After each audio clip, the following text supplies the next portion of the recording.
Hello together and welcome back to our philosophy show.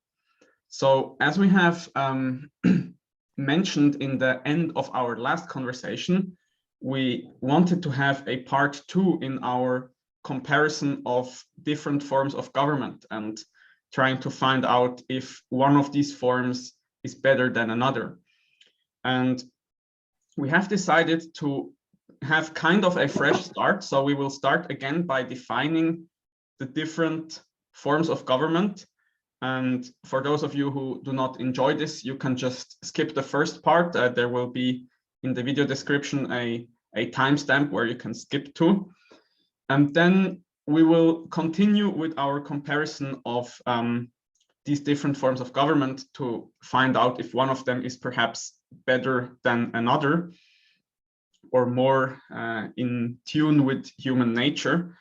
And yeah, so Christoffer, I will give you the first word. Just start by defining perhaps one of these forms of government. Thank you, Amos. Yes, this is an interesting topic considering these different forms of government, and defining terms would be very valuable, as we know generally that defining terms is very valuable in conversations.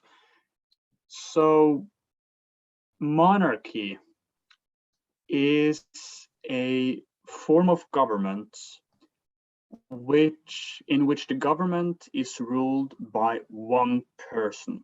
So it's ruled by one, and that makes sense because the very word monarchy means that. I think mon means one and archy means rule or government, so rule by one. However, I think there is more to it than merely that. I also think monarchy entails that the one who's ruling, the monarch, rules for the rest of his life. So he's sort of acquiring this throne, and he will have that throne. At least ordinarily speaking. Perhaps some would say, well, perhaps there can be revolutions or he being deposed by his dynasty, family. However, or at least ordinarily speaking, it would be a monarch, a person who is ruling the country the rest of his life. And that to me would seem to be the essential characteristics of monarchy. But even there, perhaps we need to add something more to that, because I can imagine some dictators who will rule for the rest of their life. You could perhaps say that the Benito Mussolini, the fascist dictator in Italy, he was sort of meant to rule the country until he either abdicated or died. So would that classify as monarchy? Well, I doubt it. I don't think people call Mussolini a monarch. So I sense that there must be something more than that. So perhaps there has to be something about the monarch, the one who's ruling, having a throne from which he's ruling. And that throne is distinct from the person himself. So it is by virtue of the person sitting on some seat of power that he has that authority to rule. And that also means that when that person dies, the throne becomes vacant and can be occupied by someone new. So perhaps that is sort of the essential feature of monarchy, which distinguishes from, say, a republic where you have a president who rules, but he is re-elected, or you have a dictator. So yes, if you have any comments about this definition, you may feel free to speak about that before we move on. Yes, thank you. I think to define monarchy as rule by one is perfectly fine, as also you have said. That's what the word in Greek means. It means the rule by one. Now, this question of the distinction between monarchy and a dictatorship is an interesting one, and one which I cannot give a definite distinction.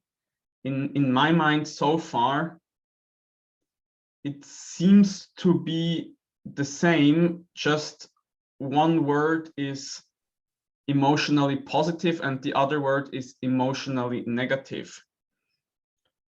because I see what you're saying, that sometimes a dictatorship is more, the power seems to be more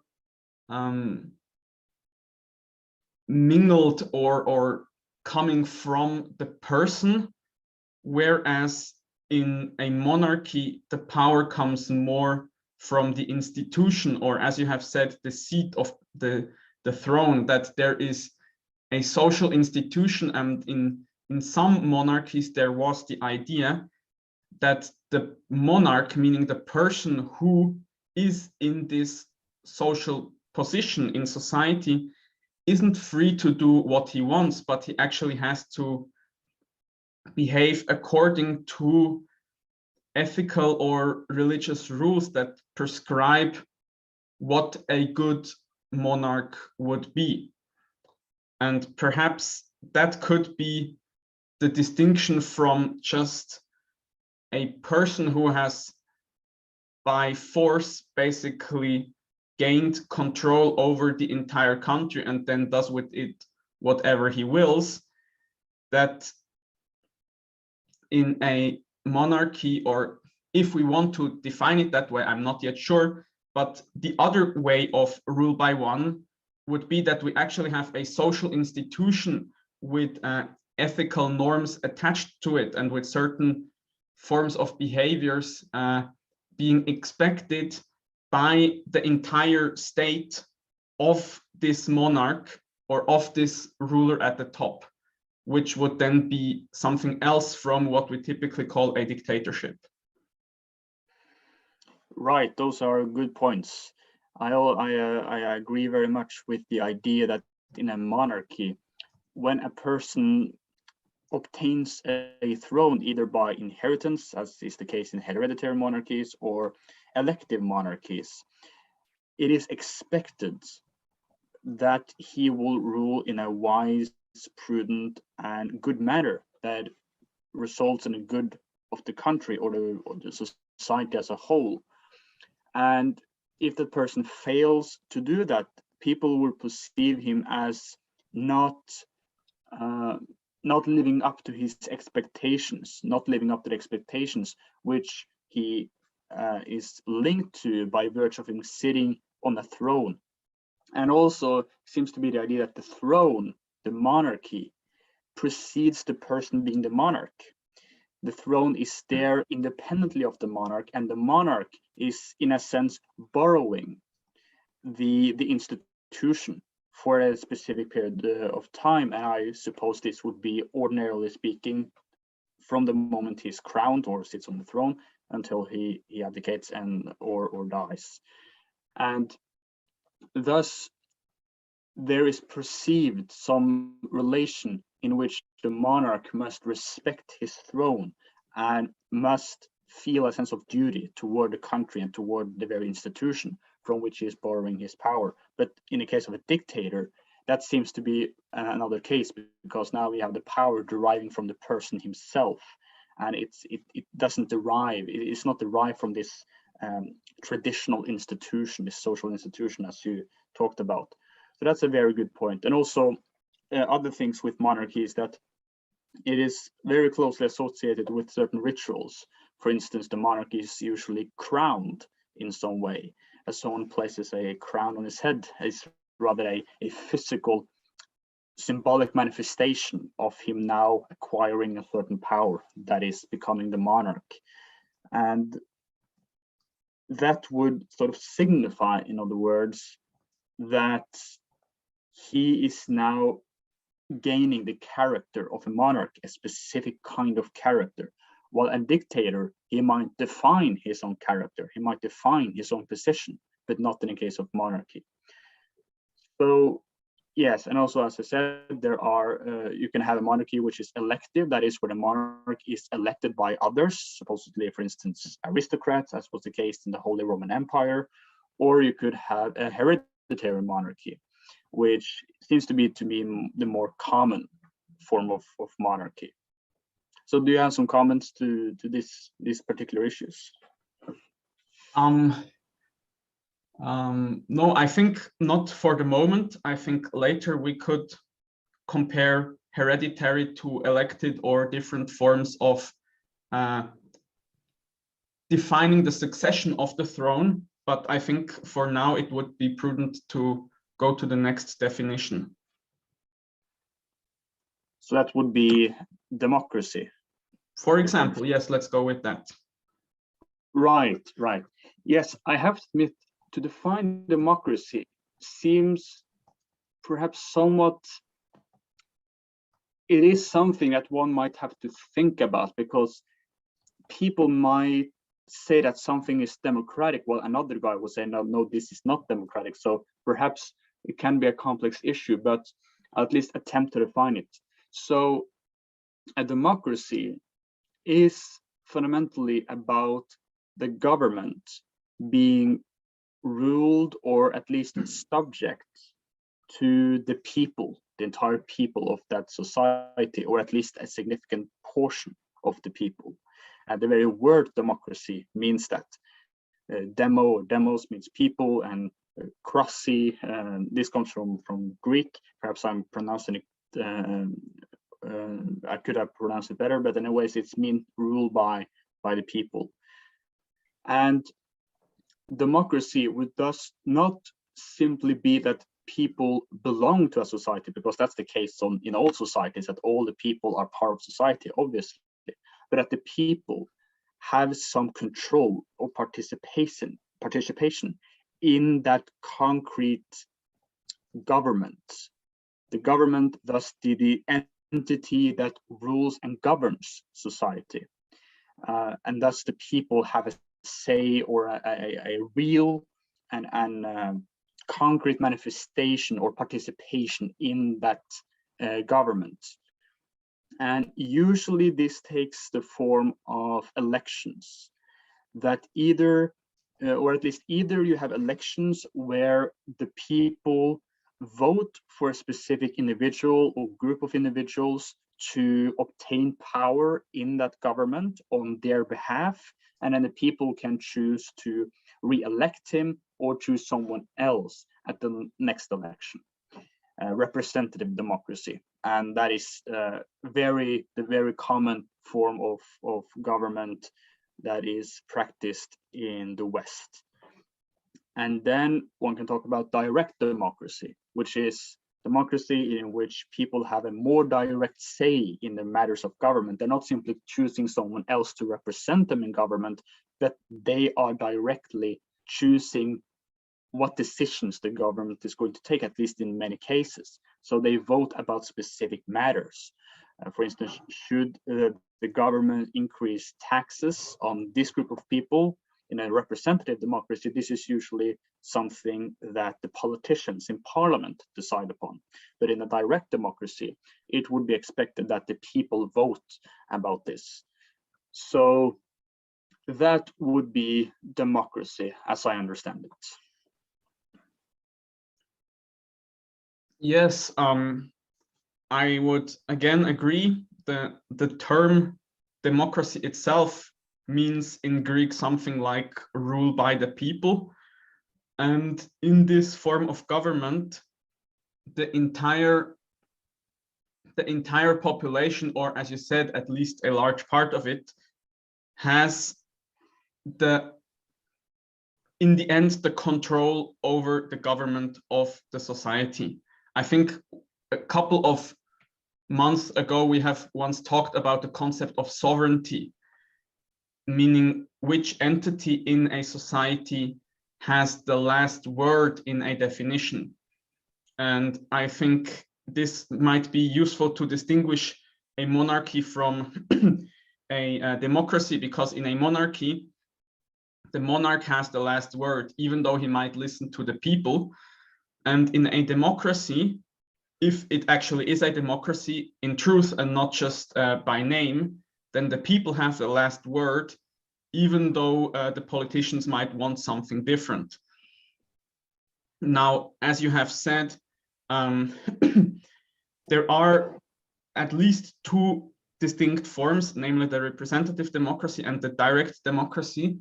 I'm just now wondering if there is other forms of democracy, but I'm not entirely sure. They can, of course, also be mixed, but I don't think I have anything specifically to add to that. Right, yes.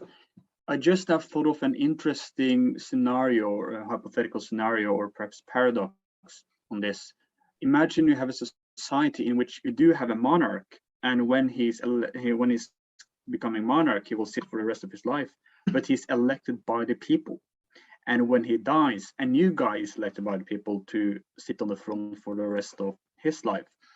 Would that be classified as monarchy or democracy or some mixture? What do you think?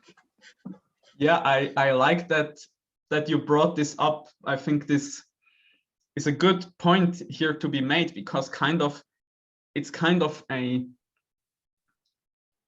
mixture of both, but neither really, because it seems very weird that the sovereignty kind of keeps switching back and forth between the people as a whole when they can vote for the next monarch, and then the monarch again, because once he is elected, then he would be the monarch and could basically he would have the last word. So in my mind, this seems like a weird system. I'm not saying it couldn't work, but at least it seems a bit inconsistent.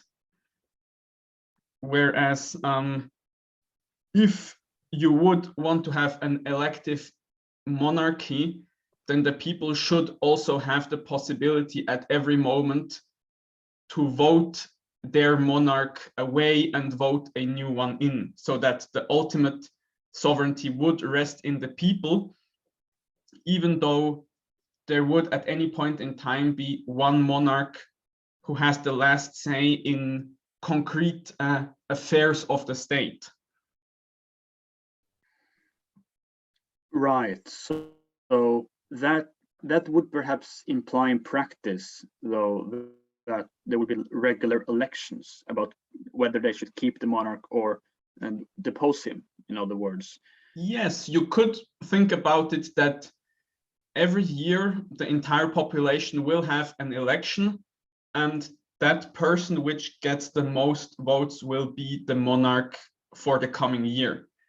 And so they can keep re-electing the same monarch as long as they like him. So that would be one way in which this could be done. But that would perhaps be more understood to be the role of a president rather than a monarch.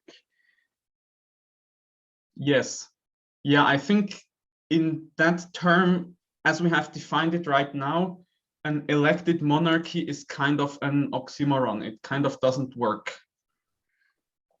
Right, right. And I also agree with your metaphysical point that monarchy locates sovereignty in the hands of the monarch, while democracy locates sovereignty in the hands of the people, essentially.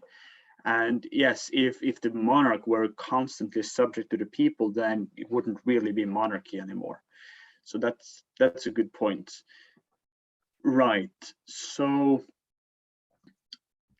yes, perhaps we could briefly define aristocracy as well, just so that people are aware of that term and that form of government. So aristocracy is a form of government which is ruled by a few. So not by one, not by the people, but by a minority of people, a small group of people usually. And these will be the aristocrats. And that's essentially what the aristocracy is. It seems to be the perhaps the easiest to define. And some philosophers would make the distinction between aristocracy and oligarchy. Oligarchy is also ruled by few. However, the difference is in an aristocracy, the aristocrats will rule for the good of the whole society, but the oligarchs will rule for the good of their own their own persons and their own families, instead of the good of the whole. And similarly, Aristotle and St. Thomas Aquinas would distinguish between monarchy and tyranny. Tyranny is a person who rules the country, but he rules it for his own good instead of the good of the whole. So he would also distinguish between monarchy and tyranny, and that would essentially. So those are some very important or valuable points to consider when one dives into the question. Okay, which form of government should one choose, and compare them? Do you have any thoughts about this before we move on? Yes. So I have just quickly looked at Wikipedia what is the definition or the term aristocracy means. And it actually means rule by the best. Aristos is the best in Greek. And so the idea is that you have a small class of the best members of society that rule society together. And so it would be something like a small class of society that rules society, whereas oligarchy, as far as I understand the term, would really mean rule by a few. So it would just be a few people who hold the power together, but no one of them individually. And to your other point about the comparing the good versus bad form of governments, and that the distinction is whether the government has the good of all in mind or just the good of itself.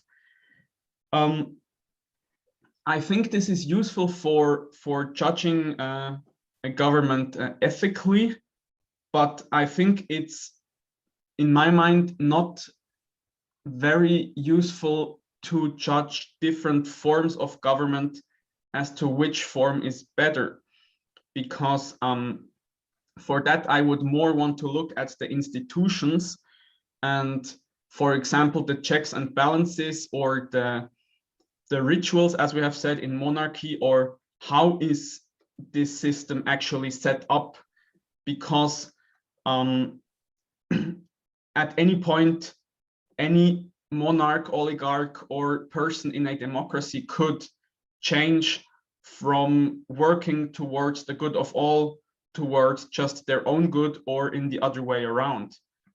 So this cannot be particularly used to compare two systems, but the question would more be, do different systems have different kind of institutions set in place to keep the monarch or the aristocracy or the people in general on the right track or not?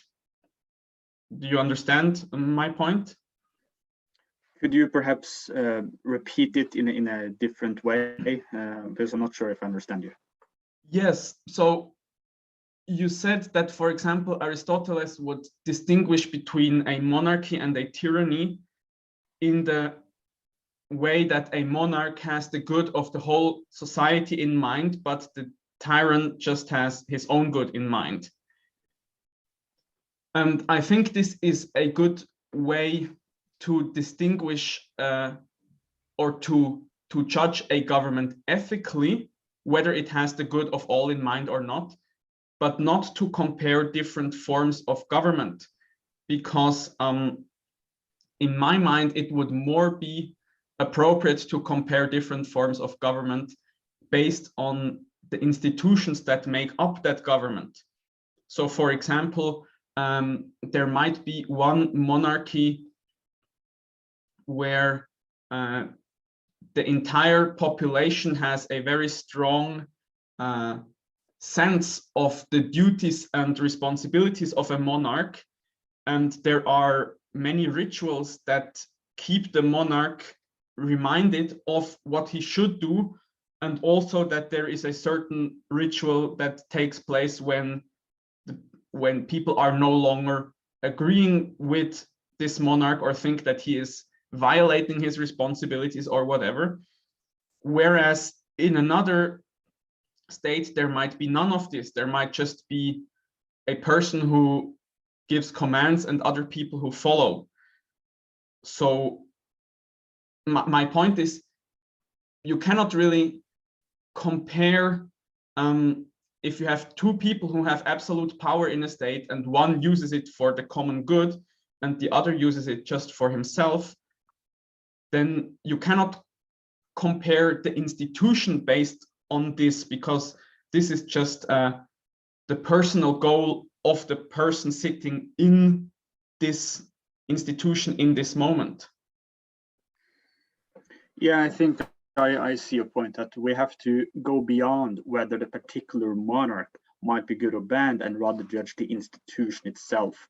And that is true for all forms of government. You might say that we also will judge the institution of democracy. And I think some people, and perhaps many people in defending democracy, perhaps have the weakness of comparing a monarchy which could be bad with a democracy which they presuppose is good. So they don't make a fair comparison between the advantages and disadvantages of monarchy with the advantages and disadvantages of democracy. It seems to me, at least in my experience, that the promotion of democracy emphasizes the advantages, but sort of neglects the disadvantages. So that's also something to be careful, that we have to make a fair comparison between all forms of government that we analyze, so to speak. Yes, that was what I wanted to get at. You said it better than me, that we should not look at the virtue or vice of the individual who happens to sit in this particular position in society, but to compare the institutions themselves. And as you have said, there are advantages and disadvantages to each of these institutions, and we have to, of course, take them all into consideration when we try to compare them. Right, exactly. That will make sense. So yes, we could perhaps go into questions of advantages and disadvantages of monarchy, for instance. And it seems to me that with a monarchy, this is one of the arguments that I have in favor of monarchy, is the experience of that particular monarch. Because first we could mention that to have, sorry? I'm very sorry. I just thought it might be helpful to define advantages and disadvantages with respect to what. So what is actually the goal that the government should achieve, because then we can judge based on that goal the advantages and disadvantages of the different forms. That's a good point. Yes, we have to keep that in mind, and we have to look at the end in question. That's a very good point. So the end or purpose of government is to promote and secure the common good of a particular society. So that is essentially the purpose of government. You could be more specific and also say that it's about directing and guiding and controlling the social body or society to promote the whole, essentially. And that's also an interesting point, because that means that the end of government is society which includes all. They are not merely the common goods of a particular group of people or an aggregate of the majority of the people, but those goods which all in society, without exception, share in some way or another. And this is actually a point I thought about yesterday, that it seems to me that some sort of a perception of politics that is widespread today, but which seems to me to be very false, is the idea that government is all about sort of choosing whether you should give certain benefits to certain groups of minorities and sort of prioritizing certain groups over others, the delegation of benefits and burdens, essentially.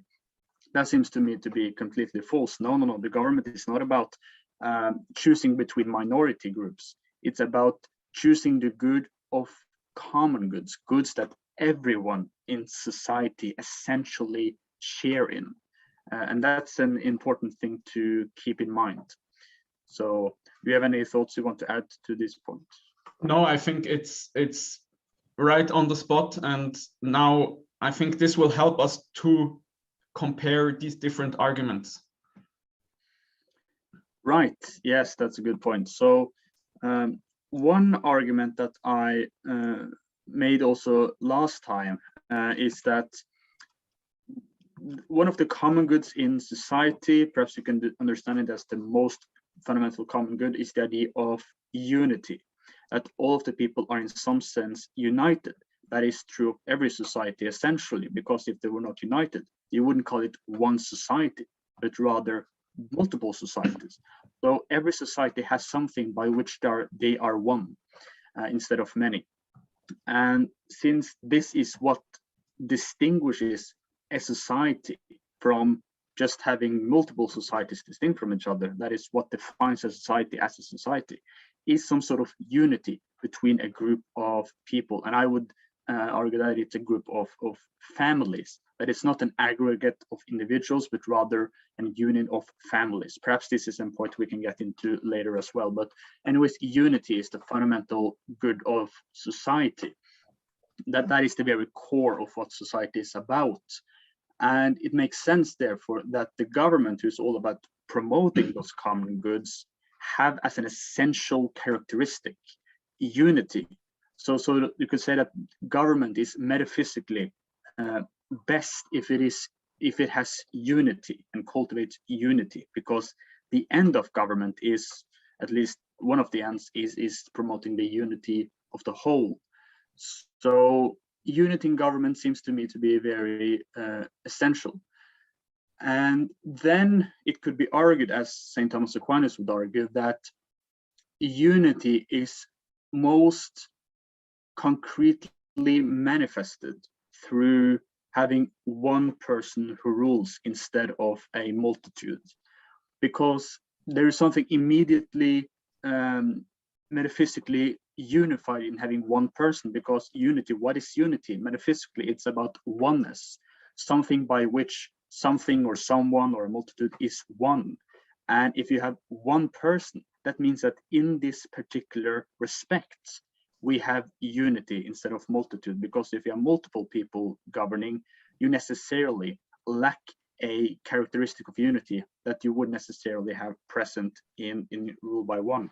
I also want to make the clarification that this does not, of course, mean that a multitude can never agree to anything at all. Of course they can. Or that a monarch cannot change his mind. That is, of course, true. Or that the monarch necessarily will make the best societies for that, best decisions for that societies. Of course, he might make bad decisions.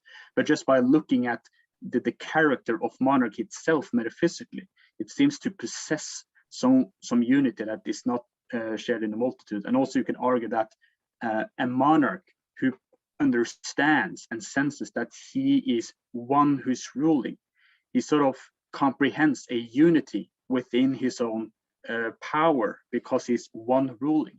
That would, and this sense would not necessarily, it wouldn't be present in that sense or in that respect with a multitude, because you necessarily would have multitude, whereas in a monarchy you would have oneness in this particular respect.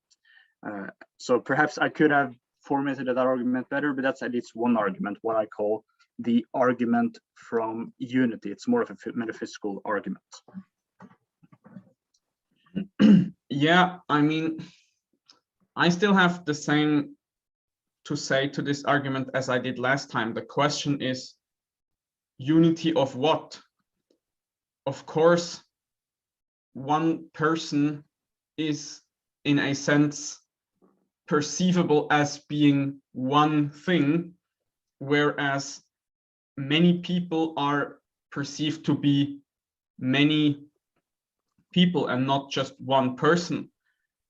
But I think that's here not the point, because many people together can also form one society in which everybody feels that this society is a unity, and they can just as well form a society in which people do not feel that this society is one unity, but actually some people identify with this group and some people identify with the other group. And then we have a society which is divided amongst itself. And that is the question at hand, and it has nothing to do whether government is headed by one person or by more than one person, because that's not the point. The point is whether society has this sense of cohesion and sense that everyone in this society feels that he is a member of this society, and also that this society takes care of him as a member of it. And so I think, yeah, it's just kind of using the concept of unity, but then applying it to a different question, and therefore coming to a conclusion, namely that a monarchy would be better. But for me, it's just applied to the wrong question, and therefore the answer is irrelevant. So if I understand your point correctly, and I might have misunderstood, so please clarify, of course, is that insofar as we are talking about unity in a society, that depends on various considerations, such as, are the people psychologically united? Do they feel united? Do they have perhaps some common value or goal in mind that they all have together? And that is what sort of, to a large degree, determines unity. And it wouldn't be about whether you have one guy ruling or a multitude ruling, because they could have unity or disunity depending on other factors. Yes, that's what I'm saying. Right. Well, yeah, I could perhaps try to respond to this by first clarifying that, and this is the case with perhaps all of the arguments which I have listed, is that when I'm comparing monarchy to other forms of government, and I am considering a specific respect in which I would say monarchy is better, this argument presupposes that all other things are equal. So in other words, we are just isolating one particular respect of these forms of government and isolating out other things. So for instance, so with regards to this question, it would be said that, okay, let's compare rule by one versus rule by many, and simply look at what that has to do with unity, or the link between that and unity, and leave all other considerations behind. Let's assume that everything else is equal. Let's assume that the people in that society have exactly the same psychological feeling of unity in both of these systems, so that we don't look at that, we look at some other thing that we're isolating. Do you have any remarks about that sort of approach before we move on? I think it's a good approach, but I think it doesn't change anything to what I have said, because there are certain factors which are irrelevant to another factor, and therefore I think they are not, they are irrelevant. And so I see that the symbolism of having one person standing at the top might be a symbol of some form of unity, but you could just as well have one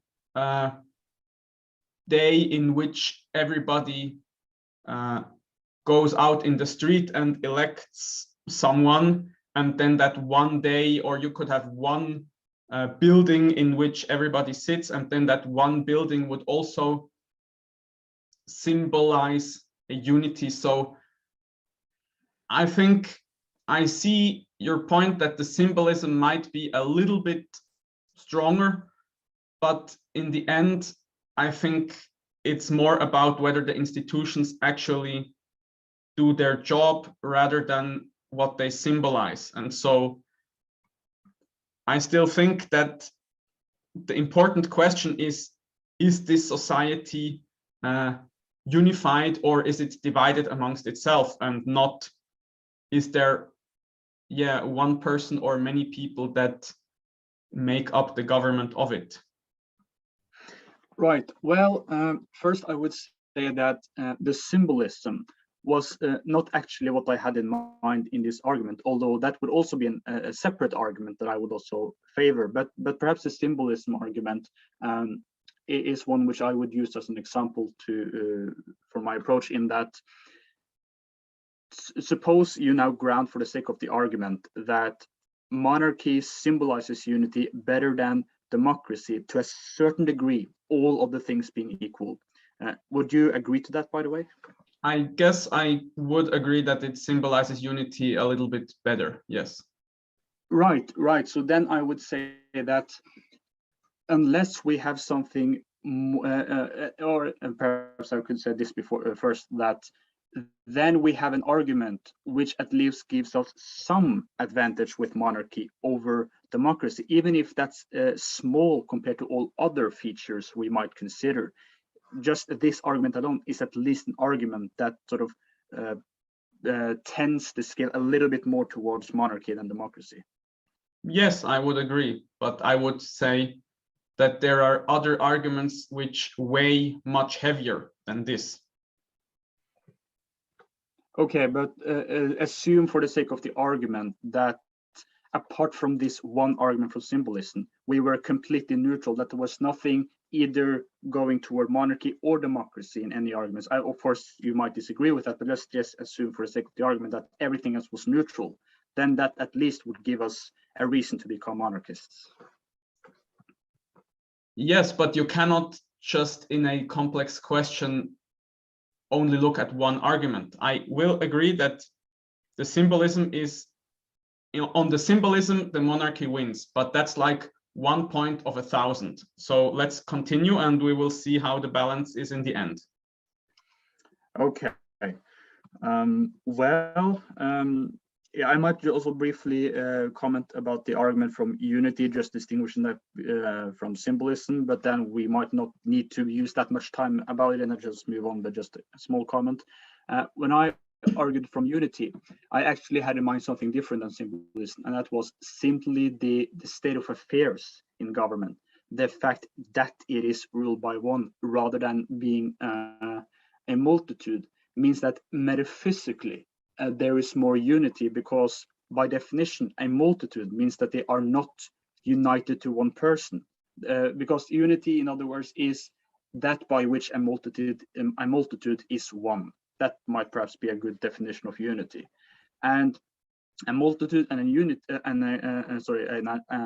monarchy versus democracy or aristocracy, there are many things by which both forms of government could be one, but one form of unity but it could never be one by having oneness of person, because by definition aristocracy and democracy are not ruled by one. So therefore necessarily monarchy would be something in addition. They would have something by which the government is one that the others would necessarily not have, and that is ruled by one. So it would be metaphysically more unified in that respect. So that would be sort of the metaphysical argument. So it's separate from symbolism, even though there is an interconnectivity there. Yes, but as I have said before, the question is unity of what is it that we desire? Unity of the government or unity of society? Now, to the end which we have defined, being to promote and secure the common good of the entire society, the unity of that society is important, but the unity of the government is not necessarily important to this end. It is only important whether or not the government achieves this end well or not. And therefore, it's completely irrelevant if the government has unity or disunity in the sense of being made up of one person or many, because the question is, does it procure the end, which is the good of society as a whole? That's a good point, actually. But I would sort of say that, well, first to your question of unity of what, perhaps I would specify and say unity of government. That is the thing I have in mind. And I would say that unity of government is relevant because I would say the primary aim of government is to secure the unity of society, because unity is this sort of the fundamental common good. And it makes sense that given all of the things are equal, unity in government, it makes more sense that you have unity in government if the government is about unity in society. It makes more sense if the agent has the feature of that which is going to secure and promote, in a sense. So, do you see my point? No, I have to agree twice, actually. First of all, unity is not the most fundamental common good, but unity of society is only, it is necessary so that people can work together for the sake of the common good, but unity itself is not the common good. And also, I don't think that just because a government has unity in itself, it procures necessarily the common good of its society. So I don't think, yeah, these are 2 points in which I disagree. Okay, well, two brief responses. First would be that, yes, about government and yeah, about whether unity is the most fundamental good. I would say that in a sense, metaphysically, it is, because it is that which distinguishes a society from not being a society. Precisely that a group of people are united. I would say that that's sort of the most defining characteristic of society. To the second point, yes, I would completely agree that just because you have unity in government, that doesn't necessarily mean that they will do a better job at securing unity in society.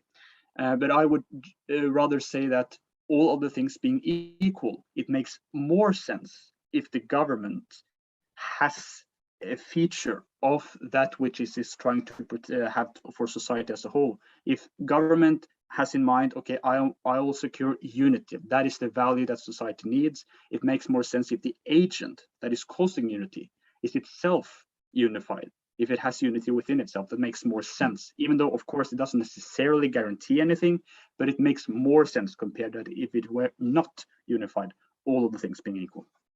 No, it doesn't. And also, it's not possible in this way to speak of all other things being equal, because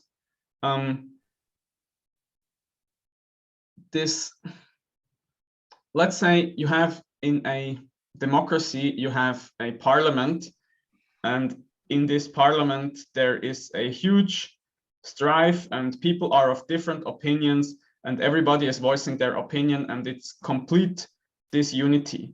And then through a long process, they kind of agree on a certain compromise with which everybody can sort of kind of live with. Then this is a decision that for nobody is perfect, but still everybody in society, suppose they are represented well by their representatives, can sort of kind of live with this decision. So even though they are not perfectly happy, they are also not perfectly unhappy. Whereas if you just have one guy saying how it is going to be, then the government will have perfect unity and it will just decide this is the way it's going to be. But this could lead to a state of affairs in which even the majority of society are actually completely unhappy with the way this decision was made. And so there will be a part of society that is happy and a part that is unhappy. And so you will have a disunity in society, even though you had a unity in the government that made the decision. And so it's just in a simple system, like let's say you have an arrow and the arrow should be able to penetrate the target, then the point of the arrow needs to have that capacity, namely being hard, which is needed to penetrate another object. And then you can say, well, the arrow needs to be hard, but no, just the point of it needs to be hard or something like that. But a human society is a more complex system, and so you can't just simply say, if the government has the property of unity, then the society will also have the property of unity. And you also cannot really speak of all other things being equal, because either many people can say what they think or they cannot, and it cannot in that case be equal. So I don't think that this really works. Well, but again, I of course agree that just because you have the property of unity in government doesn't necessarily mean that you will have property of unity in society as a whole. I agree with that. My point was rather that unity in government would promote more for unity of society compared to less unity of government. So it would be a question of degree rather than absolutely either you have unity or disunity. So, and also another point in mind would be that it makes sense, I would say, that the government should be in some way intimately connected with society in a sort of deep metaphysical way.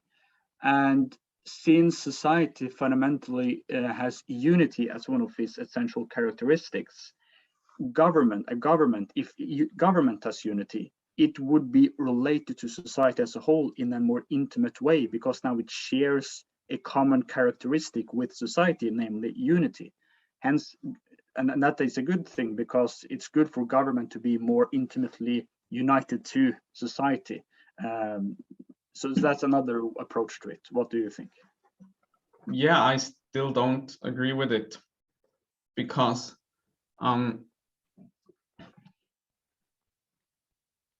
as I've said, it is quite possible that government has unity and society has disunity. And also, I think you cannot use this very, I hesitate, but I will call it kind of simplistic argument that that thing which has unity is more connected to that other thing which also has unity, and therefore it's better to have unity in government because that will lead to unity in society. I just don't think that's the way it works. There are certain processes in a society, and it depends on the outcome of these processes whether or not society will have unity. And you can't just circumvent all of that and simply say, well, if the government has unity, then the society will also have unity. That's just not the causal connection here. So the argument doesn't hold. Well, here's an important clarification. With the second approach, my argument was not that a more unified government would lead to more unity. My second approach was rather that, well, this is an important point. Society will have a certain unity regardless of what government it is, because if society didn't have unity, it wouldn't be a society. So it has a certain unity regardless. But given that a government would be more closely united to society if it also has unity. So it's not about whether government can cause unity in this case, it's rather about whether government is united to society. So that was just a brief issue. So, and again, I would say that yes, it's possible that you might have disunity in several respects even then, but just as with the symbolism argument, the symbolism argument establishes that if we just focus on this respect only, yes, it has unity somewhat more than the alternative. And the same in this case, unity of government intimately united to society is somewhat better than it not being unified. So that's an important point, that it's not an absolute either or, but rather, is it better compared to the alternative in this particular respect if we isolate other things? Yes, I think my last statement on this point of unity, and then I think we can go on, is I understand what you're saying, that society has a certain unity, else it wouldn't be a society. And if a government has unity, then it will share that characteristic. And that is, of course, true, but in my mind, it's just not relevant for the purpose of what the government has to achieve, and therefore it's not an argument. But I think I have nothing more to say on it. Okay.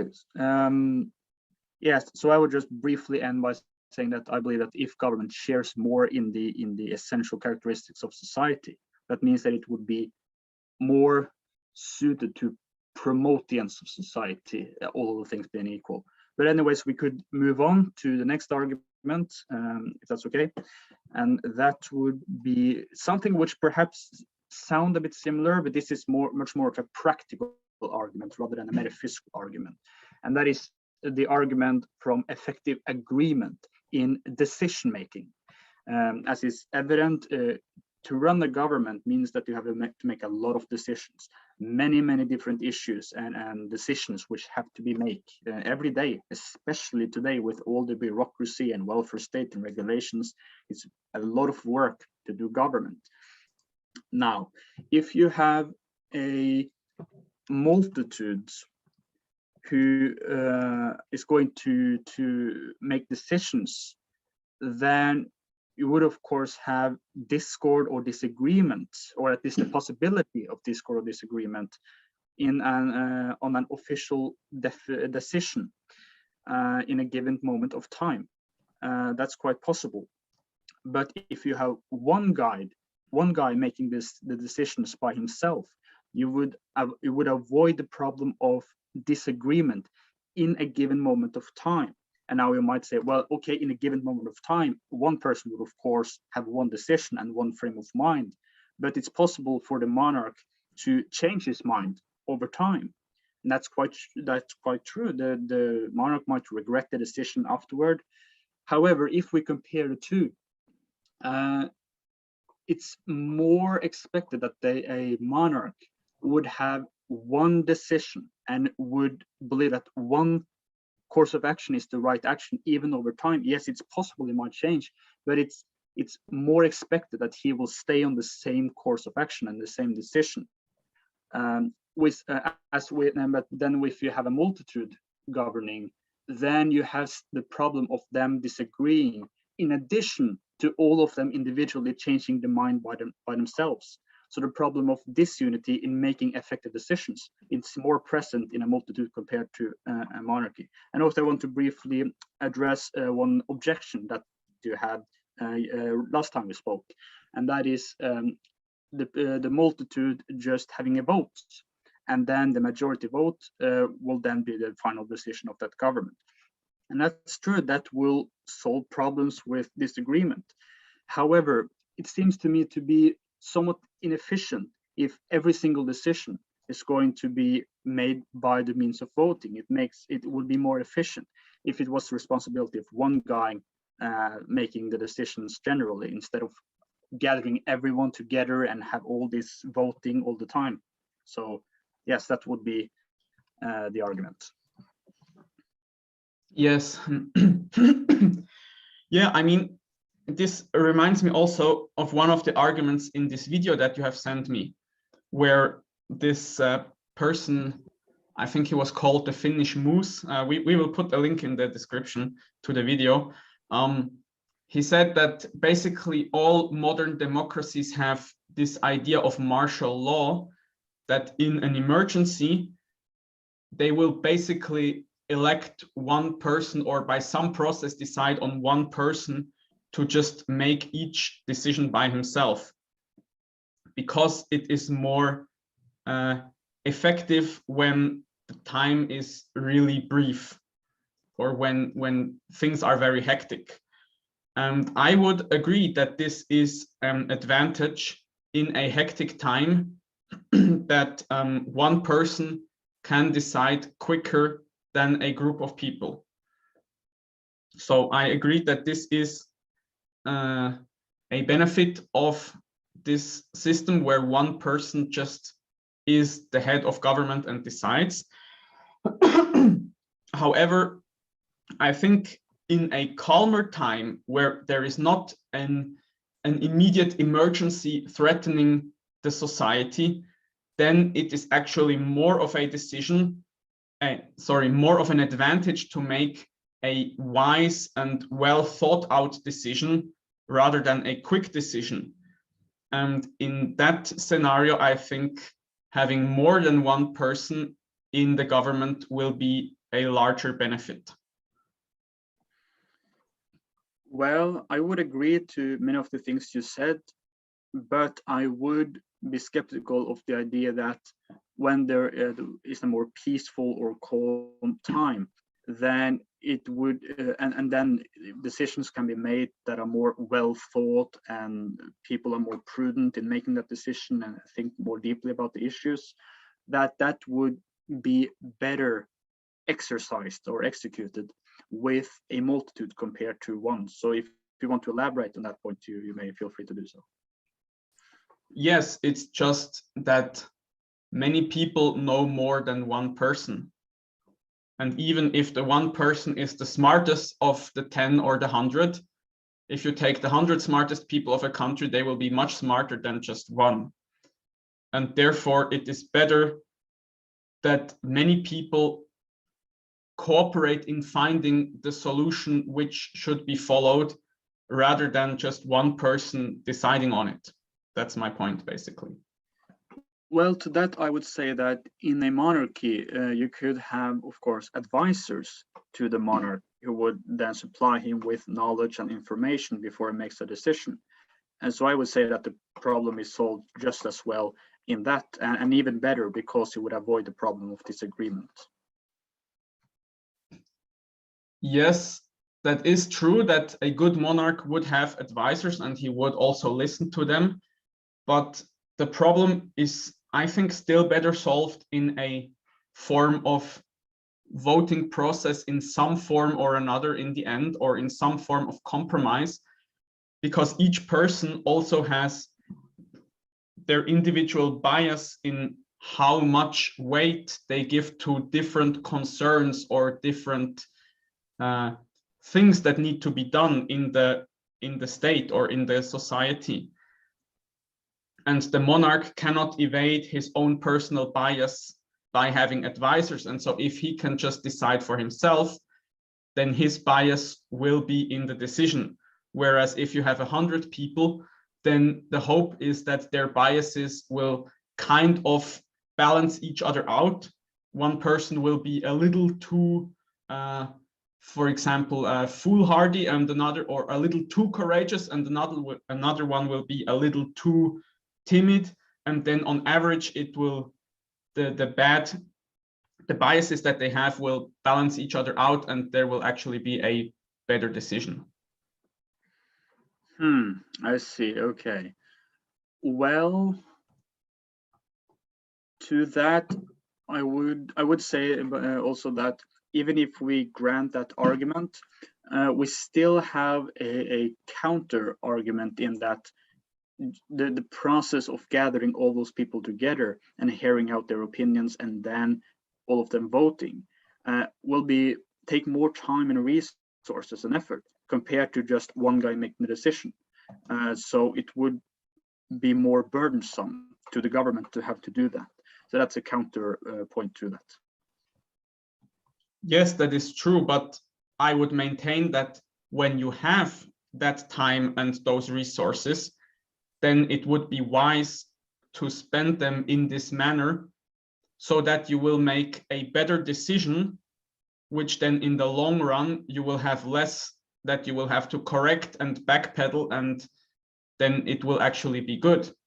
Now, when you don't have the time or resources, then you are right, then a monarchy would be more efficient. But when you have the time and resources, then I think it would be a good investment.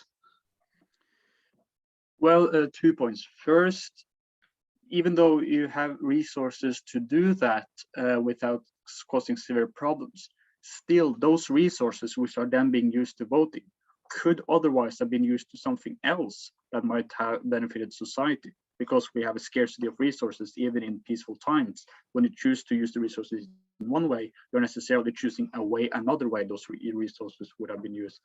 Another point is that when it comes to decisions made by government, they're usually located or specialized specialized in one particular field or area. One decision is about foreign issues, foreign politics. Another issue is about economics. One issue is about taxation. Another one is about a certain kind of punishment toward certain kind of criminals. And to have just people in general who are, say, political scientists talk about this, well, they have different degree of expertise in this particular field.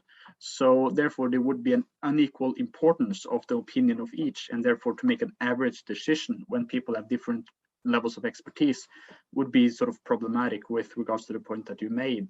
And it would make more sense that each time there is a decision, the monarch will say, okay, this is a decision that concerns economics or foreign politics. Let's say it's economics.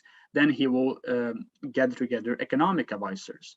And if it's a question of foreign politics, he will gather people who are experts in diplomacy and things like that. So that would make more sense to me than the system that you're talking about.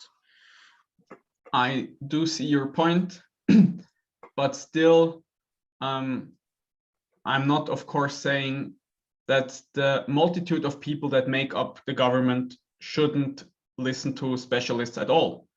They should also consult the specialists on foreign policy or economics or whatever, but still in the end, it will be more than one person that make the decision together, and thus their individual biases will be filtered out. So just like the monarch can listen to his advisors, a board of 15 people can also listen to their advisors, or a board of I don't know how many.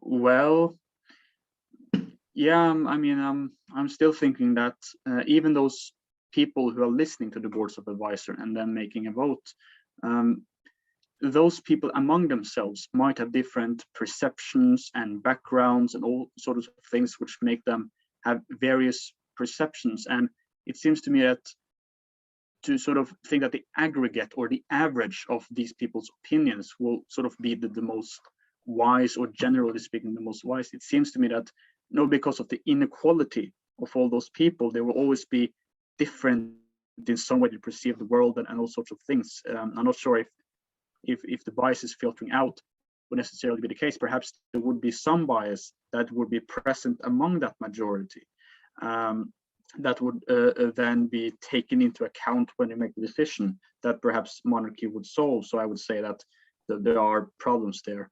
If you want, you could respond, and then or we could move on. What do you think? I would have one response to that. It is, of course, true that there might be certain biases in this group as a whole. That is true. However, in the monarch, there will be a bias by certainty because each person has his own biases.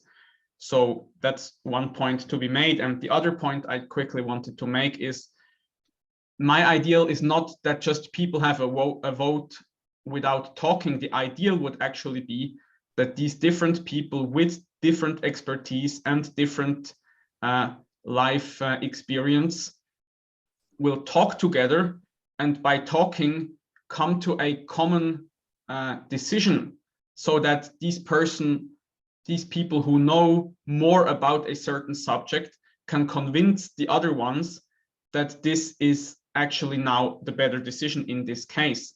And the vote would only be a kind of last measure if they cannot agree on a decision at all. And if you have a group of people who respect each other and their intellectual capacities, then I think this would be far superior to just having one person deciding. Now, I'm aware that this is not what we have today in our democracies, but at least I think it would be better than just having one person deciding. Well, just a brief remark. I would say that, yes, if you have certain virtues among those discussing and making the decision, it could have some good results, but I would say those virtues could just as well be, and perhaps even just as probable, be present in the hands of the monarch. If you want, we could move on to the next point, or do you have? Yeah, okay, great. So the next argument is the argument from history. So it could be sort of summarized this way.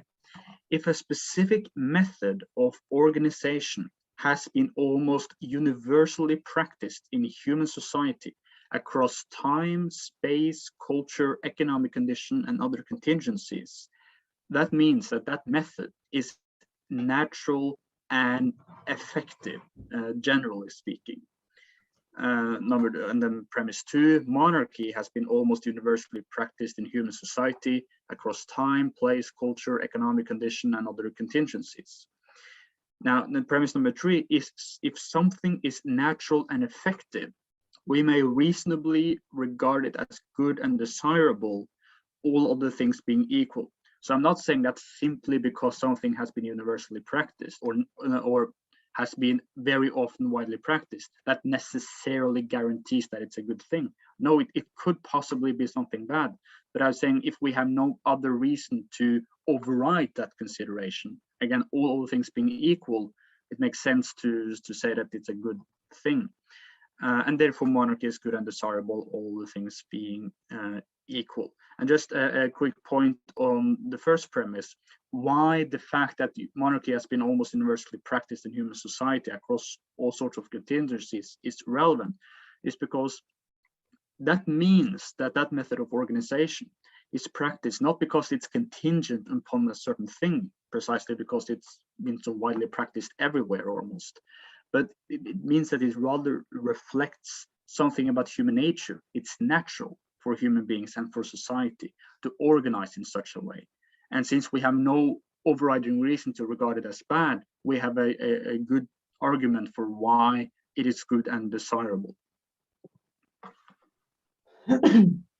Well, I think we will just have to stick with the other arguments, because I agree that if you don't have any argument against a certain form of organization or action, then it's wise to just keep doing it as it has been done forever. But the question, of course, is, are there arguments why a different form of government might be better? And these arguments will decide whether a different form of government is better or not. And so you could say that monarchy is the default, and the burden of proof lies with these guys who want to change it to another system. And this will be determined by the other arguments which we will look at. Also to keep in mind is that not only must there be counter arguments, but those counter arguments must be so strong that they override the power of this argument from history. And also I maintain that if, yes, sorry. Well, there is not an argument from history. It's just the argument that if you don't have a good reason to change something, then you should leave it as it is. Well, that's not exactly what I argued, though. Well, then what did you argue? Then I didn't fully understand it. It's not simply that one particular society has practiced it through time, but rather that almost all human societies across time, space, etc., have practiced so, and therefore it's a reflection of human nature. It's a reflection of that societal organization is natural. Well.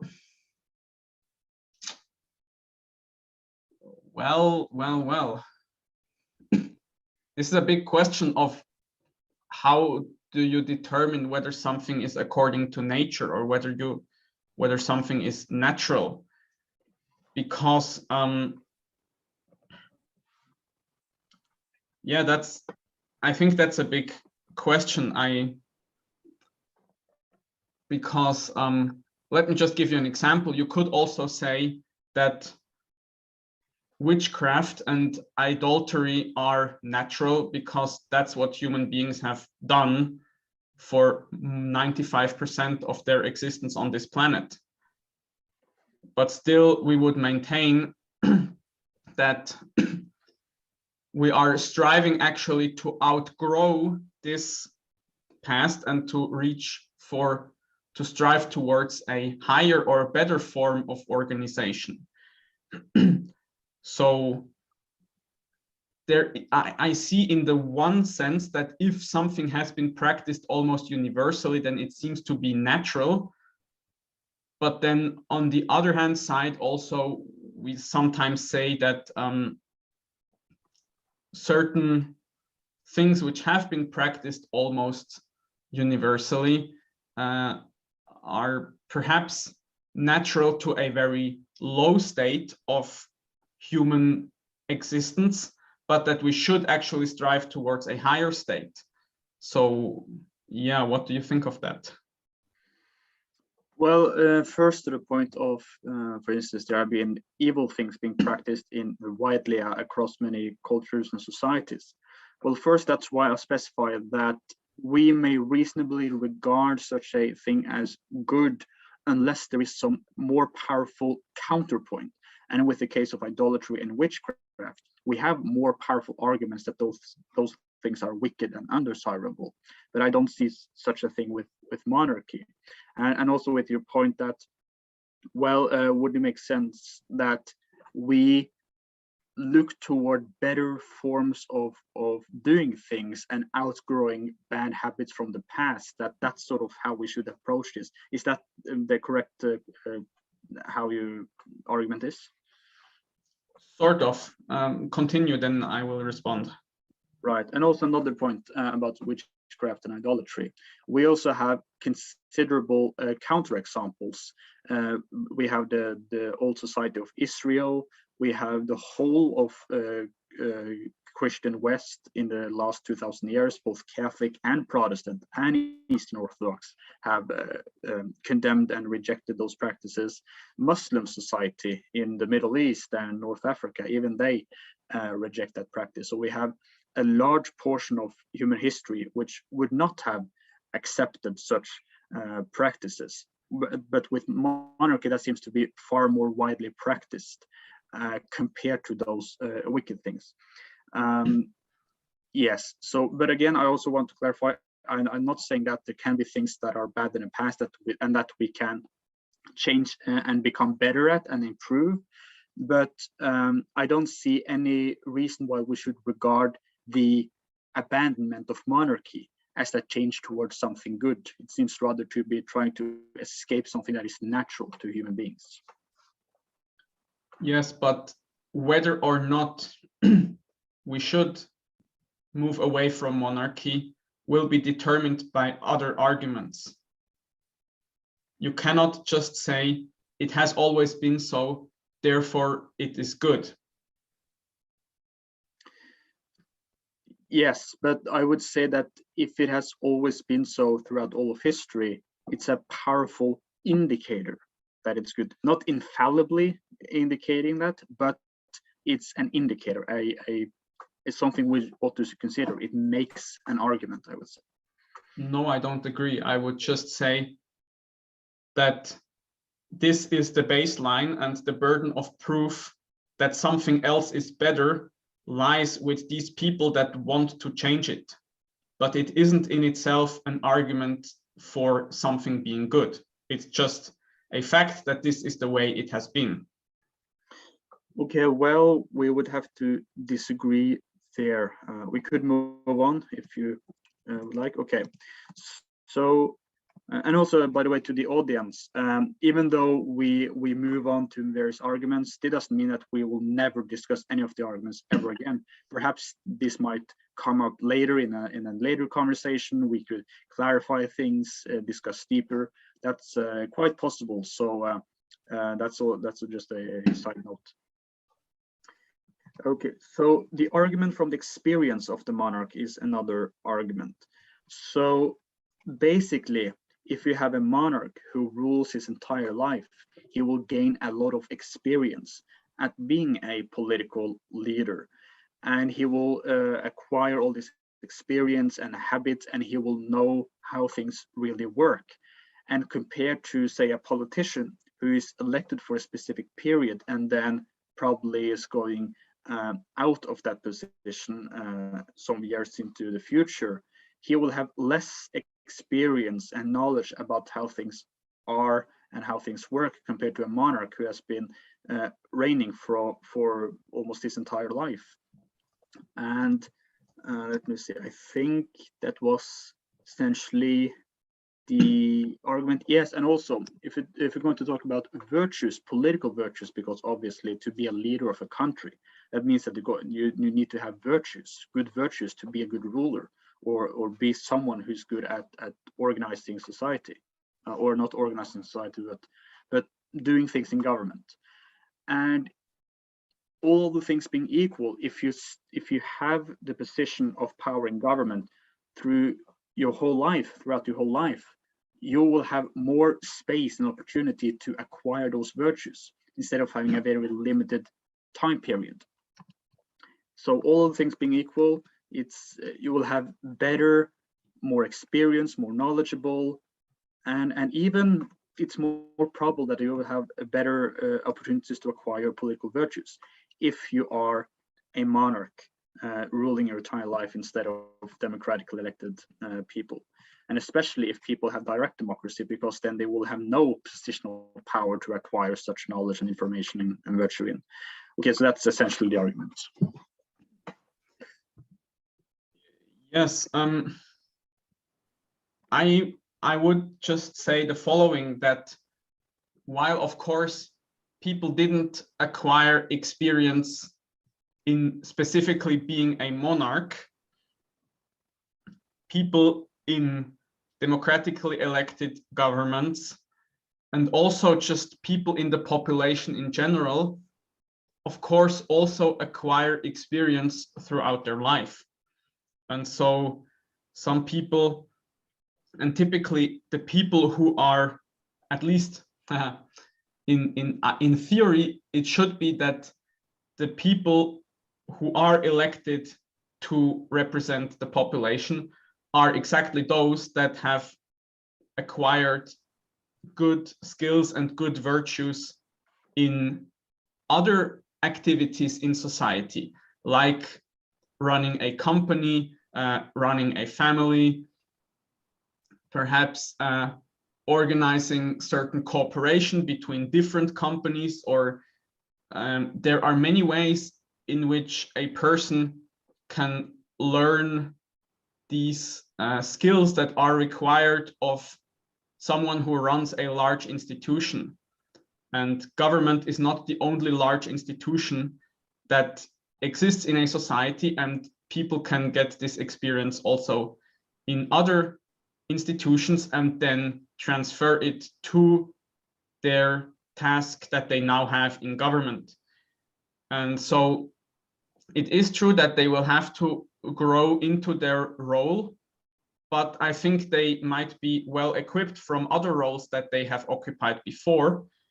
And also it might also be an advantage that not always everything is done exactly the same, because different people have perhaps different ways of doing things, and that can also enrich the government with new ways of solving old problems.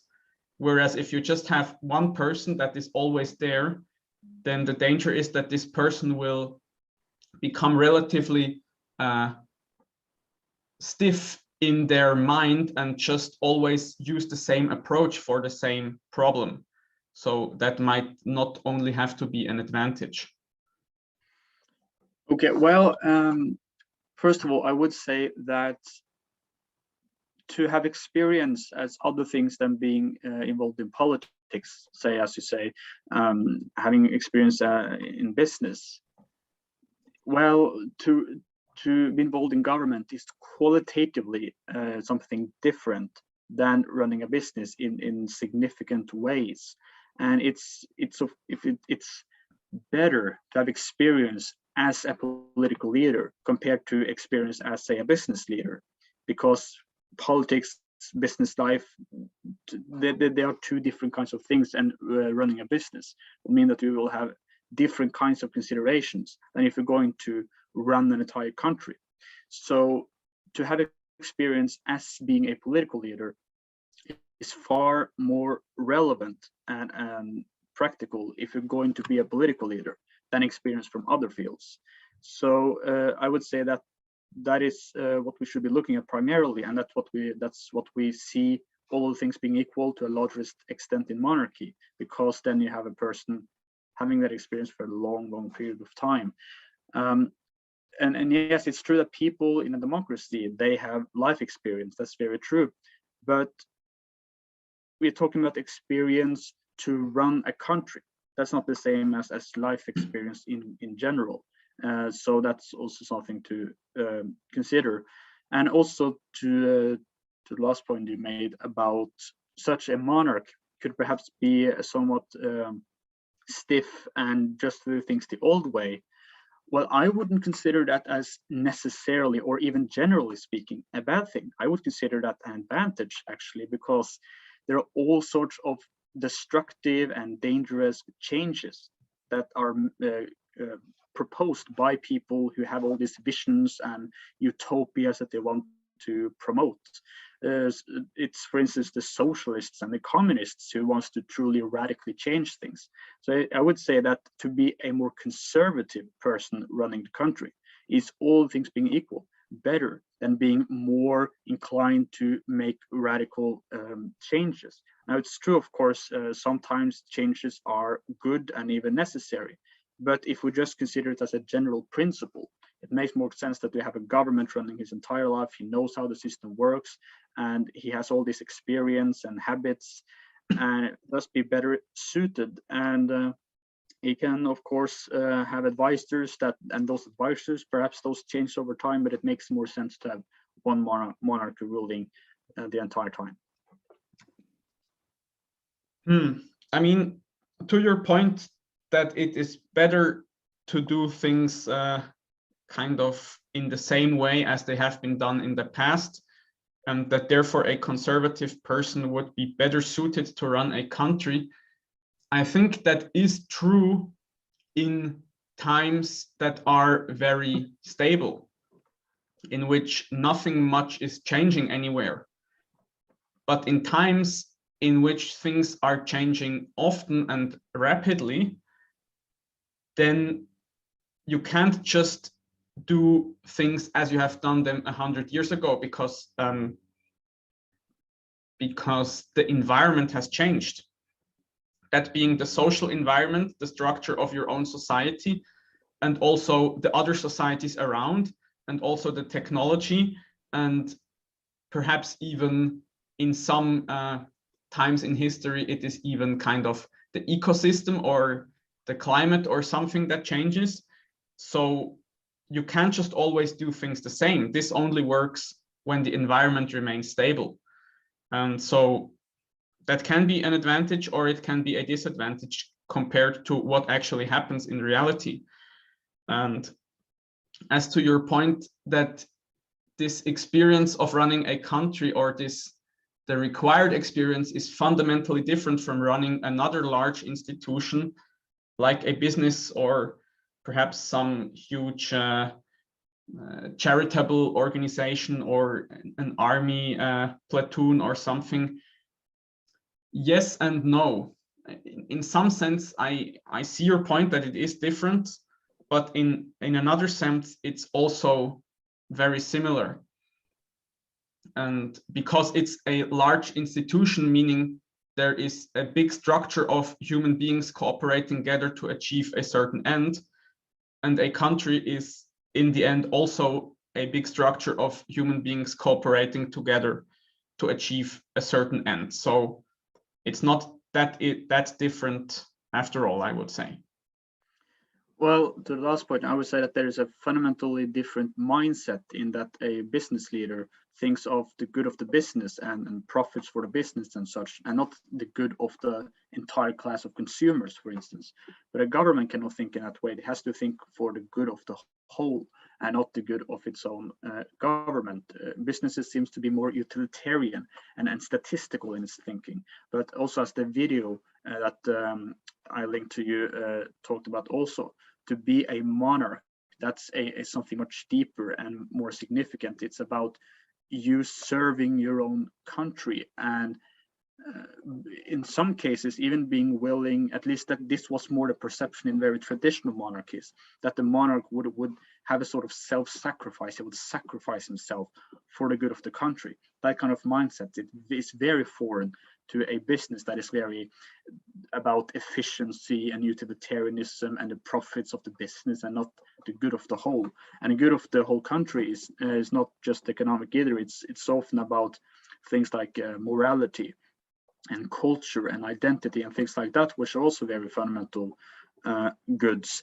Now to your former point, I would say even in times when there is radical change, even then a conservative approach is the best approach, because when things are changing rapidly, one should have both feet in the ground, so to speak. And people by nature are inclined to long for stability and long for having a certain connection to how things were in the past. And if things change rapidly, then people can easily be confused and not have a stable ground and a stable approach to things. So yes, sometimes change happen inevitably, but it's best to at least balance that with a conservative approach in government. So I wouldn't see that as an intrinsic problem. And also this is relevant to politics today. I fear far more those visionaries in politics who say that we have to do radical changes to change the climate, to combat racism, compared to those far more conservative inclined and say, no, we'll just do things how we did in the past. Because even though, yes, the past obviously wasn't perfect, I trust them more than those radical liberals or left wings who want to radically change things. Yes, I mean, I'm not saying that I'm in favor of people who want to change the fundamental structure of society, like the radical leftists. So that's not what I'm saying at all. But I do think that we have said a government has the purpose, or the purpose or end of the government is to secure the good of society as a whole. And if the external circumstances change, then the government needs to solve new problems, and it needs to solve them. It needs to solve them successfully in order to keep on securing the good of society as a whole. And so it's absolutely not the case that you can just keep doing what you did in the past and hope for it to keep working in the present. One just brief example that comes to my mind is subsidies of certain technologies, that sometimes governments subsidize certain ways of agriculture or certain ways of producing steel or producing certain goods. And that might have been the correct way of doing it in the past, but it's no longer now adapted to the present. And if you just keep doing that, then it will just keep getting worse and worse.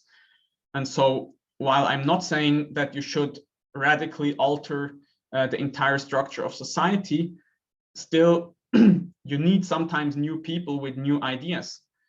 And you can't just keep doing everything as you did in the past, because the environment changes and it will stop working at some point. Well, two points, and I could be brief. Brief points. Well, first, a monarch who might be somewhat more conservative compared to, say, a democracy.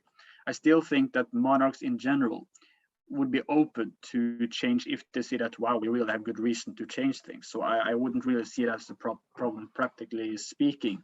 Another thing is that with those subsidies, it seems to me that, at least in the case of the United States, the idea of a large degree of subsidies is rather something that was envisioned and produced into existence by those who wanted to change things. Because you could say that the United States government back in the days, the more conservative people did not want the government to interfere that much into that kind of business, but it was rather the liberals who wanted to bring government into the economy in a sense. So yeah, I think the conservative approach would actually be the better sort of way to view the development of that throughout history.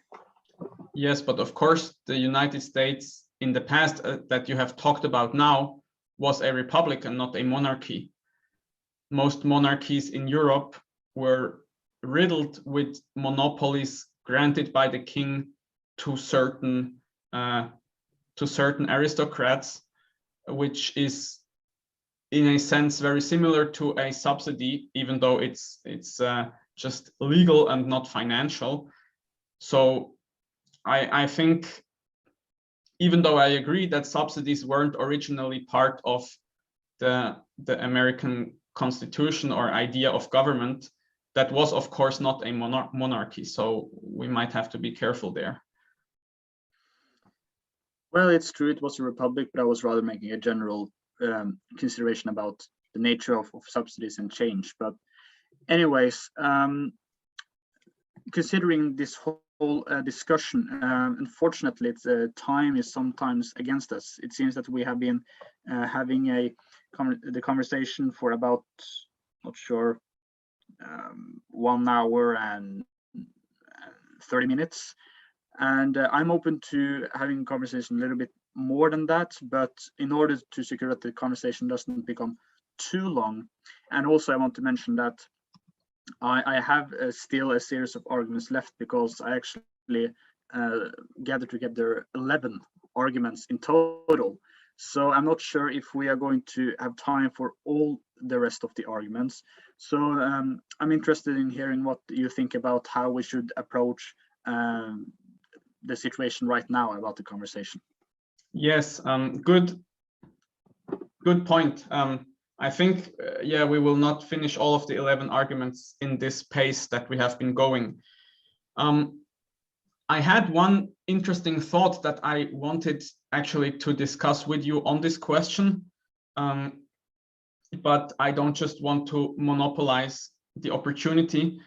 And also, I don't know exactly how we should go on and try to get this comparison to a close if we don't want to keep like talking for 20 hours. Perhaps, I don't know, I'm even now thinking if this whole huge block will be very valuable to our audience or if it will just bore them. So if we could perhaps try to like make a summary of, perhaps we can discuss these 11 arguments just, I don't know, without the camera running, and then try to cooperate to make a summary of it or something like that, because it will be very, very much video material, and I'm not sure if many people want to watch all of it. Well, I could be open to having a more informal discussion of the arguments, but perhaps we'd have to do that on another occasion, just so that the time doesn't slip away from us too much. Yeah, I actually think that what we have discussed so far is very productive, and if people in the audience really are interested in political philosophy, I hope at least, and I think that they would view what we have said so far to be interesting.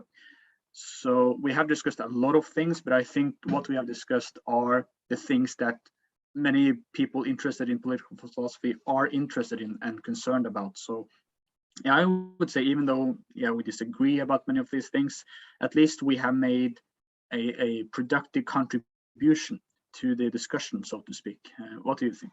Yeah, I think actually you are right that we have discussed important arguments for this question. And as you said, people who are interested in this question would be also interested in these arguments. So I think that's very well put. I mean, we could just here and there take the time to continue and perhaps go through the next 4 of your arguments in another video. We could also ask the audience if they want us to continue all of these 11 arguments or not. Though we don't have that many viewers, but if somebody wants, they are very happy to, they are very much invited to suggest if we should continue on this way, or perhaps suggest some other way of discussing the question. Yeah. Yes, that's it's true. Though it's possible that we don't. There might not be comments in the comment section in the days after this is published. So yeah, we might have to rely on some. Yeah, I don't know. As again, I am open to different suggestions, and I would like to discuss the rest of the arguments.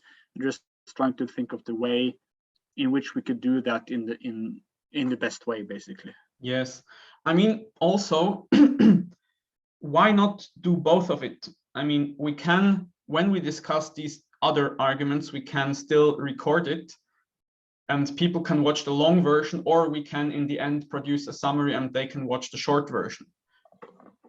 That is not either or, so we can do both of that. I also think it's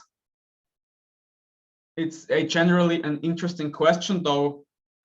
Yeah, we disagree on the arguments, and also I find some of the arguments not very convincing. So, but again, then that's my perception, and you have a different perception. So, yeah, I also don't know what's the best way to go about it. Another thing which is interesting is we could even go deeper into the question of what would be a good argument or a bad argument. How should we sort of did that in a certain extent, as you said, that we must judge systems by the means of do they conform to the purpose of the government, and that's very, very true. But yes, there are various ways we could sort of philosophize deeper and deeper about this thing. So that's also interesting. So yeah, I would like to sort of continue the same process we have done now. And as you said, we could sort of divide it into a shorter version and a longer version. And also in addition, we might have some additional points that you might bring forward that are arguments in favor of democracy. Because so far we have discussed arguments for monarchy, but perhaps you have some arguments for democracy that we could also discuss. And that could potentially be a part 3 or something like that.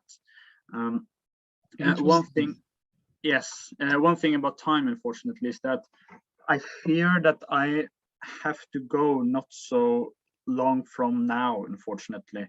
So we're talking about this afternoon. I'm not sure how much time I have left. So yeah, I have some time left, but I'm not sure how much, just so that is mentioned. No, that's sad. That's yeah. fine. I actually like the idea that I will write down a couple of arguments in favor of democracy, and we could discuss that as a part 3. And then perhaps as a part 4, continue with the list of your arguments. It will be like a little series, which is something we haven't done so far. So why not try it? And when we get tired of it, or when the comments say, for God's sake, stop talking about monarchy and democracy, we can't hear it anymore, then we might stop and discuss something else. So why not? Yes, if some of the audience wants us to do something else, that's true. Hopefully they don't take God's name in vain, though. But it's... Yeah, I see. But so should we end on this note that I will write a couple of arguments for democracy, and we will discuss these next time. And I will send them to you in advance also. I will try. Yeah, I will. Yes, great. And basically we make a part 3. In the beginning of the part 3, we continue with the arguments that I have presented or that I have. And then after we are finished all the arguments I have for monarchy, then we move on to your arguments. I was thinking that we will interrupt your list and kind of switch. So now we have discussed arguments for monarchy, and then we will discuss arguments for democracy, and then perhaps continue with yours, because else it will be like part 6 where we start discussing arguments for democracy, I fear. Right. Yes, I'm open to do that. Yeah, we could do something like that. I'm open to that.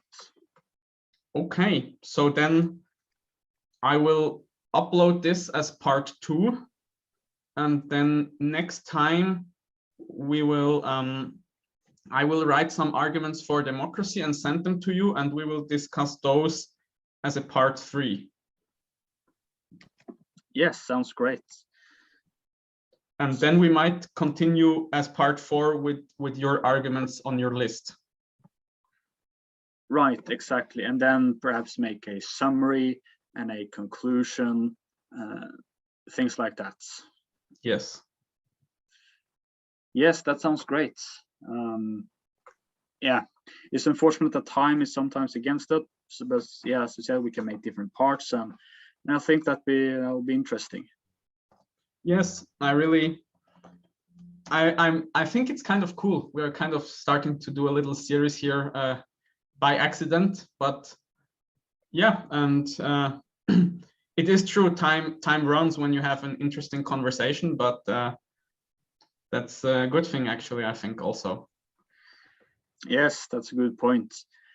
And yes, and even though we disagree on multiple points in the content of our conversation, we still manage to do so in a very productive way, so to speak. And also, I recognize, based on this, the value of just asking the other one for clarification to understand his points. Because sometimes I know that when you have made a counterpoint to my argument, I fear that I might misrepresent what you say when I try to respond to that, and fear that perhaps my response to you doesn't actually address what you say. So that I sort of recognize that the importance of clarification, asking questions, really helps to get a good grip upon these issues and the thoughts that we exchange. Yes, I agree. I think we are disagreeing on multiple points, but it's productive. And in the end, the audience can make up their own mind. And we have just presented certain arguments or certain viewpoints. And I think it's nice. Yes, it's good. Yes, though of course, what we really want is for the audience to install us as monarchs, me as king of Norway and you as king as Switzerland. No. Yes, now that you put it that way, I think I start to become in favor of monarchy myself. Fantastic. Yeah, no kidding aside, yeah, we will continue this, and I think it will remain interesting. I hope so. And yeah, in that sense, I will like to say goodbye to the audience for now, and then we will see each other again in part 3, where we discuss some arguments for democracy. Great. I'll also say goodbye to the audience, and I'll thank you, Amos, for inviting me to this very interesting and productive discussion. And all of you have to look forward to a part 3. Great. Okay. See you all soon. Goodbye. Goodbye.